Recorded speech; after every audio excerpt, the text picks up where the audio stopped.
apa kira-kira ini suka-sukanya ya, kenapa sih kalian itu memilih ya terjun di bidang ini gitu, kenapa tertarik untuk menggeluti bidang ini? Secara itu kan pasti capek kan. Katanya aku dengarkan, yang aku simpulkan adalah kan itu harus membujuk banyak orang, nggak semuanya kayaknya mau kan pastinya teman-teman. Kenapa bisa tertarik gitu? Coba Manca dulu deh. Kalau saya pribadi sendiri, kenapa tertarik bisa di dunia ini, dunia relawan atau petugas lapangan ini? Dulu saya pernah mempunyai kisah pribadi dengan sahabat saya sendiri dulu itu tahun 2016. Jadi kami itu sangat dekat waktu itu. 2016 saya sendiri nggak tahu dia itu ternyata dia sudah terkena. Maksudnya dia sudah positif? Iya, sudah positif. Terus tapi dia karena udah kami terlalu dekat, mungkin karena nggak tahu malu atau kayak mana, nggak mungkin malu untuk mengatakan dia positif HIV, akhirnya dia memendam sendiri penyakitnya sendiri sampai beliau meninggal. Akhirnya muncullah rasa kenapa nggak bisa membantu teman-teman yang lain. Itu muncul kayak apa ya, ketertarikan ya untuk kayaknya pengen deh bantu, jangan sampai ada korban-korban yang lain gitu. Pengen deh bantu teman-teman yang lain yang merasa memang butuh kita bantuan nih. Maksudnya kan kadang teman-teman itu malu untuk datang ke layanan sendiri. Mereka masih buta akan informasi. Apalagi stigma masih juga banyak di layanan. Mereka takutnya di stigma di layanan. Padahal kan sekarang orang layanan sudah welcome untuk ngapain sih menerima siapa aja. Kenapa sih harus tes HIV? Berarti kalau misalnya orang tes HIV berarti perlakuan mereka pasti buruk di belakangnya. Itu kan belum tentu. Jadi berarti pandangan orang ketika kita masuk ke layanan kesehatan, apalagi pemeriksaan tes HIV, masih ada pandangannya yang negatif. Iya, negatif. Nah, kita akan merubah pandangan itu. Padahal itu nggak semua seperti itu. Iya. Kalau Aman sendiri, apa kira-kira kenapa tertarik gitu? Ada cerita-cerita yang seru gitu? Kalau saya sih tertarik untuk bergabung di dunia penjangkauan ini.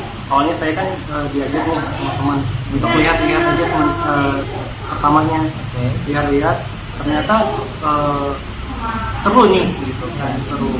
Dan kalau sekarang kan kita lihat kesadaran dari generasi muda ini susah ya, kurang untuk membantu atau mengedukasi ke sesama teman-temannya. Jadi saya sih terajak atau termotivasi untuk ikut bergabung menjadi relawan awalnya untuk mengajak dan menyebarkan informasi bahwasannya HIV itu tidak seburuk dan semengerikan yang dibayangkan gitu ya. Nah, makanya itu saya tertarik untuk bergabung untuk mengajak teman-teman muda lainnya untuk sadar akan perilaku sehat, terutama untuk dirinya sendiri dulu gitu. Karena kalau nggak di diri kita, siapa lagi yang peka dan ini untuk kesehatan diri sendiri. Oke. Terus aku mau nanya, dari semua yang sudah kalian jangkau atau kalian bawa tes, usia yang paling termuda yang pernah kalian dapat, tapi dia ngaku sudah pernah melakukan kegiatan beresiko, range usianya dari usia berapa sampai usia berapa yang paling tua gitu deh? Ayo Manca dulu kira-kira pernah dapat usia berapa yang muda? Kalau yang ini nggak bohong kan, ini fakta di lapangan ya. Ini real di lapangan ya. Kemarin itu saya dapat umur yang muda itu paling muda 18 tahun. 18 tahun, berarti masih SMA ya? Atau udah tamat sekolah? 2020 ini dia 18 tahun. Itu SMA atau udah tamat sekolah? Masih SMA ya? Masih kelas 3 biasa. Masih sekolah kan? Oke guys, berarti Manca pernah dapat umur 18 tahun ya, masih SMA. Yang paling tua 51-an. 51. Oke. Nah kalau Ahmad sendiri paling muda berapa pernah dapat? Kalau yang paling muda ini dijangkau dulu ya, belum Iya. goalnya Tes. belum langsung ke tesnya. Kalau dijangkaunya itu paling muda 14 tahun. 14 tahun guys, itu SMP ya? SMP. SMP. Tapi dia ngaku dia, Dia ngaku. dia tuh beresiko. Ya, dia beresiko. Oke, terus yang paling Paling tua 48 tahun. 48. Nah, aku mau nanya yang paling muda. Kenapa mereka bisa melakukan kegiatan tersebut? Yang paling banyak alasan mereka gara-gara apa gitu loh. Karena kan anak muda gitu kan kok bisa sih sampai ke tahap itu gitu, pasti ada faktornya. Kira-kira alasan mereka kenapa? Dari faktor apa? Kira-kira yang membuat mereka akhirnya melakukan kegiatan atau perilaku yang tidak baik? Kalau dari pendapatan yang sudah pernah aku lakukan itu sih rata-rata dari media sosial. Media sosial. Oke, Karena mereka satu. kepo ya, kepo dulu apa sih ini, kenapa sih ini saja. Oke. Terus dari pergaulan juga, Pergaulan dari lingkungan, pertemanannya juga ya. Terus ada juga yang efek dibully. bully dari dalam arti dari sini dari lingkungan sekolahnya. Terus ketika dia dibully, dia melampiaskan. Dia aja melampiaskan. Oke. Kalau Manca ada tambahan? Kalau mungkin hampir mirip ya dengan terus mungkin yang tambah lagi itu kurangnya perhatian dari keluarga, Yes, kurangnya Dari, perhatian dari keluarga, benar. bimbingan dari keluarga yang Iya, benar sekali. Baik, itu bisa kita simpulkan ya guys. Tadi yang usia-usia muda, kenapa mereka bisa melakukan kegiatan beresiko? Tadi kayak faktor pertemanan, lingkungan itu bisa jadi. Terus yang kedua faktor apa tadi? Bulian, karena dia melampiaskan. Yang ketiga itu faktor kurangnya perhatian atau kasih sayang dari ruang lingkup keluarga, itu juga mempengaruhi. Terus yang keempat tadi apa? Dari Aman tadi? Dari ini sih dari sosial media. Oh ya, sosial media itu sangat berpengaruh besar, apalagi zaman sekarang ini medsos itu gampang diakses oleh anak-anak di bawah umur. Benar nggak sih? Jadi sebagai orang tua, keluarga harus memantau anak-anak jika menggunakan media sosial. Misalnya anaknya punya gadget nih, jadi harus yang benar-benar dikontrol gitu.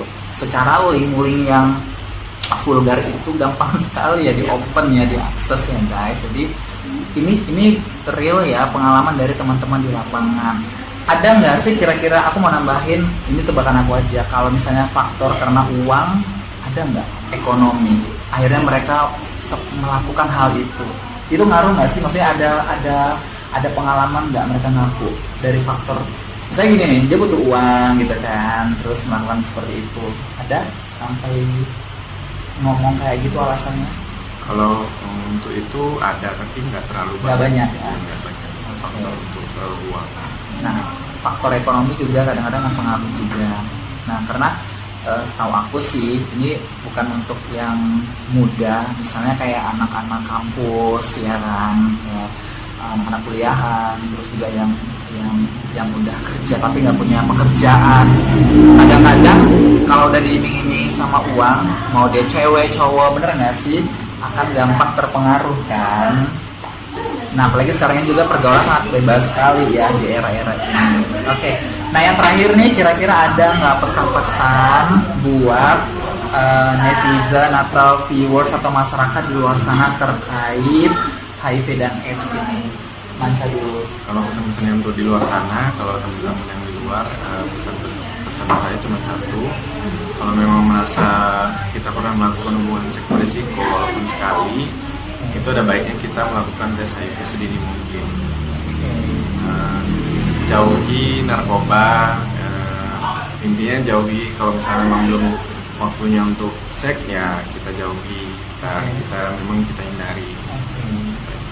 Kalau Aman, kira-kira apa pesan-pesannya? Pesan aku untuk kita semua, kita bangun kesadaran untuk membangun jiwa, sadar akan kesehatan sendiri, dan ketika kita ketahui nih ada di sekitar lingkungan kita, teman kita atau keluarga kita yang berperilaku beresiko, nah itu jangan dibiarkan saja, namun diedukasi, dirangkul, terus diarahkan untuk melakukan pemeriksaan gitu. Terus jika ada kita ketahui nih status teman kita itu positif, itu tidak untuk dijauhi karena bukan orang yang dijauhi tapi virusnya yang harus dijauhi. Jadi saya mengajak teman-teman dan masyarakat luas untuk welcome terhadap kesehatan sendiri. Oke. Teman-teman, terima kasih atas ngobrol-ngobrolnya hari ini. Banyak sekali informasi yang aku dapatkan. Pasti juga teman-teman di luar sana juga ngedapatin banyak informasi ya. Jadi sekali lagi buat kamu dimanapun berada, ini di Pekanbaru khususnya. Ini bukan di Pekanbaru aja kan? Iya, ada kabupaten.